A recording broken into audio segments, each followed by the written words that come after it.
leseni za serikali zinaambatana na taratibu zake. Moja ya taratibu zake kwamba lazima uombe, na ili uombe lazima uwe na taasisi inayotambuliwa na serikali, na wewe lazima uwe mwanachama ama unayetambuliwa na taasisi, kisha utambulishwe kwenye ofisi ya kiongozi. Leo ili upate leseni lazima uwe umetambulishwa na taasisi inayotambuliwa kidini.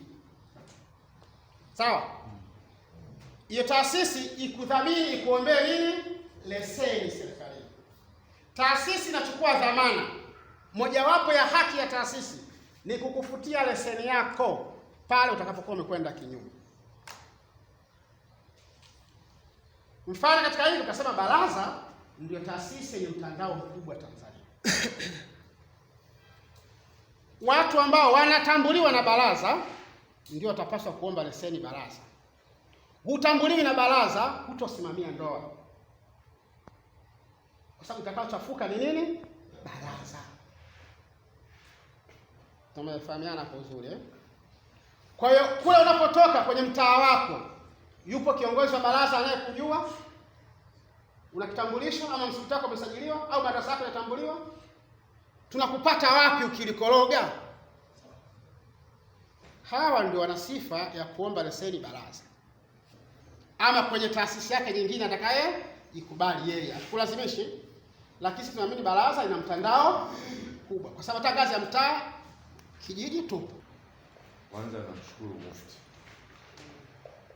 mshukuru na wewe yenye ofisi.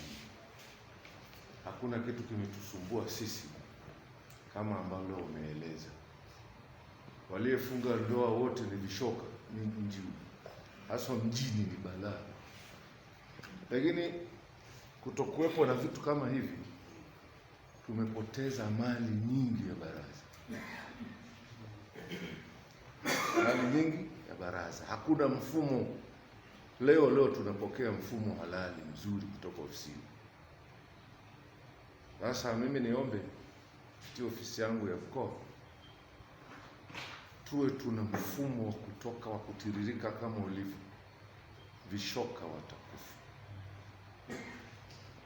kabisa. Hilo nilikuwa napenda nikushukuru au niwashukuruni ofisi yetu hiyo. Lakini la pili, kuna mfumo ambao umesema hivi, shahada yetu ya kwetu ya BAKWATA inakubalika, lakini kwa inakubalikaje? Tunasubiri hilo maelekezo. Lakini mfumo mwingine ambao au jambo jingine ambalo tunalihitaji sana ni mfumo unayetusumbua nao, kupatikana vitabu. Huo vya serikali hatuna shida navyo, sababu ndio mfumo mnakuja nao, tutavipata wapi? Shida naye ni mfumo wa kupatikana vitabu vyetu vya shahada. Leo umetuambia watu watafungwa, ni kweli? Wote wanatuona. Mimi nikishiwa leseni namwambia nawa unikatie nitumie nije nikufungishe ndoa. Siko pamoja? Kumbe ni kitu ambacho ni hatari. Hili ndio shida ambalo na hatari. Yaani kwa kweli leo sisi, mimi binafsi nimefurahi sana kwa semina hii.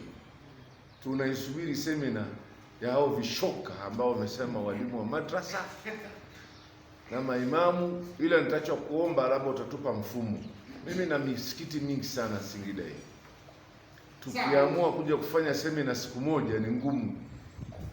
Maana yake tutasema maimamu na mashehe wakata siku yao, lakini walimu naye wawe ni siku yao.